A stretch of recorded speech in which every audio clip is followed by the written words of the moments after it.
विधानसभा निवडणुका जसजशा जवळ येत आहेत तसतसा आरक्षणाचा मुद्दा जास्तच तापू लागलाय। शरद पवारांनी मराठा संघटनांच्या प्रतिनिधींशी चर्चा केल्यानंतर सरकारला सवाल केलाय।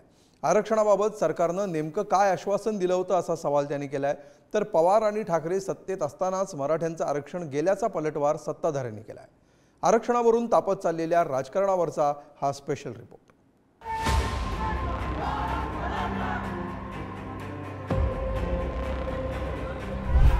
आरक्षणाच्या मुद्द्यावरून राज्यातील राजकीय वातावरण कसं तापलंय याचा हा पुरावा।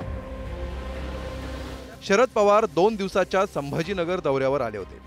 ज्या हॉटेलमध्ये शरद पवार थांबले होते तिथं मराठा संघटनांनी गोंधळ घातला।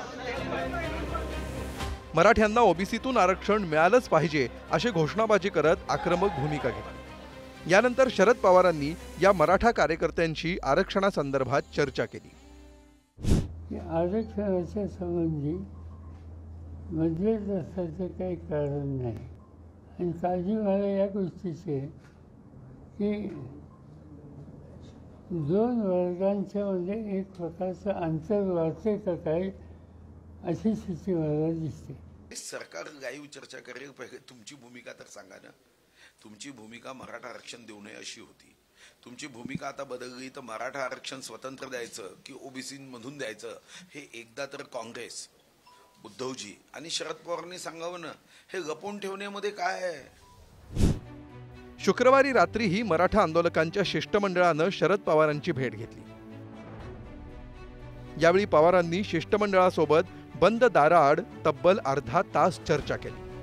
मराठा समाजाला ओबीसीतून आरक्षण देण्याबाबत आपली भूमिका काय असा प्रश्न आंदोलकांनी पवारांसमोर उपस्थित केला।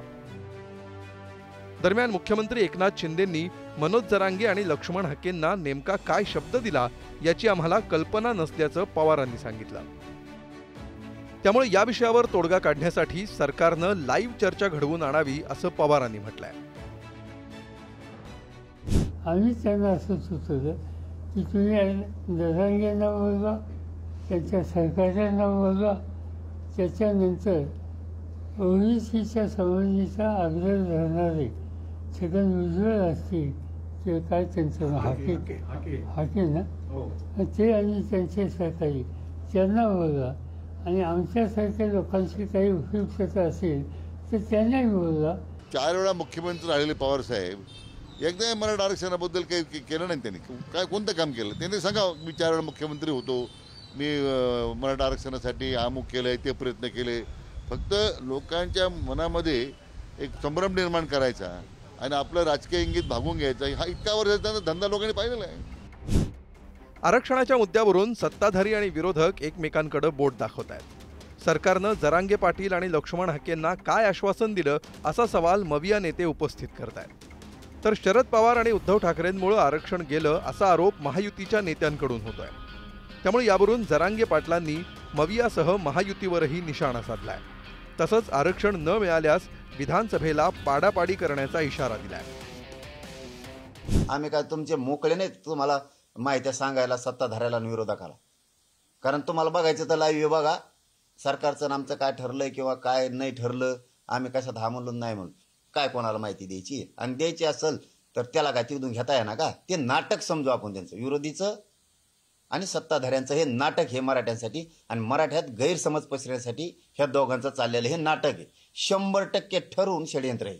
सरकार हे कोणत्याही एका गटाचं नाही, सरकार कोणत्याही एका जातीचं नाही, सरकार हे सर्वांचं आहे।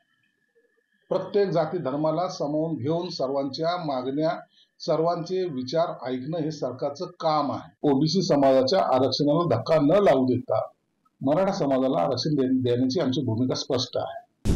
आमचा जीव आरक्षणात आणि त्यांचा जीव खुर्चीत। ज्याच्यात आमचा जीव आहे ते आम्हाला ते मिळून देत नाहीत। मग त्यांचा ज्याच्यात जीव आहे ते मग मराठी कसे मिळून देतील त्यांना? तुम्ही आम्हाला आरक्षण मिळून द्या तर आम्ही तुम्हाला सत्ता मिळून नाही देणार। आम्ही काय करावं? पर्याय काय आमच्या पुढे सांगा, कुणीही सांगा। ह्यो पर्याय तेव्हा आम्ही करतो। काय चूक आहे समाजाची किंवा माझी? तुम्ही देणार नसाल तर आम्हाला पाडापाडी करावंच लागणार आहे। महाराष्ट्रात तरी असं कोण व्यक्ती मला दिसत नाही तो बोलेल आणि एखादा उमेदवार पाडेल एवढा शक्तिमान मला कोण दिसत नाही। जरांगेचं नाव तर मागच्या निवडणुकीत कुठेच नव्हतं। आपण जे म्हणताय ना, त्यांच्या ताकदीमागे कोणतरी ताकद लावतोय, त्याचं कारणच वेगळं आहे. आरक्षणाच्या विषयामुळे राज्यातील सलोखा बिघडत चाललाय, त्यावर तोडगा निघणं गरजेचं आहे. मात्र सध्या कोणताही पक्ष ठोस भूमिका स्पष्ट करत नसल्याचं दिसतंय. सत्ताधारीचे नेते एकीकडे म्हणतायत ओबीसी आरक्षणाला धक्का लागणार नाही, दुसरीकडे सगळे सोयरेच्या अध्यादेशाबाबत काम सुरू असल्याचं आश्वासन जरांगे पाटलांना देत आहेत. तर मविया नेतेही सरकारनं बोलवलेल्या बैठकीकडे पाठ फिरवत आहेत. त्यामुळे आरक्षणाचा प्रश्न अधिकच गुंतागुंतीचा बनत चाललाय. संभाजीनगरहून सचिन जिरेसह ब्युरो रिपोर्ट, पुढारी.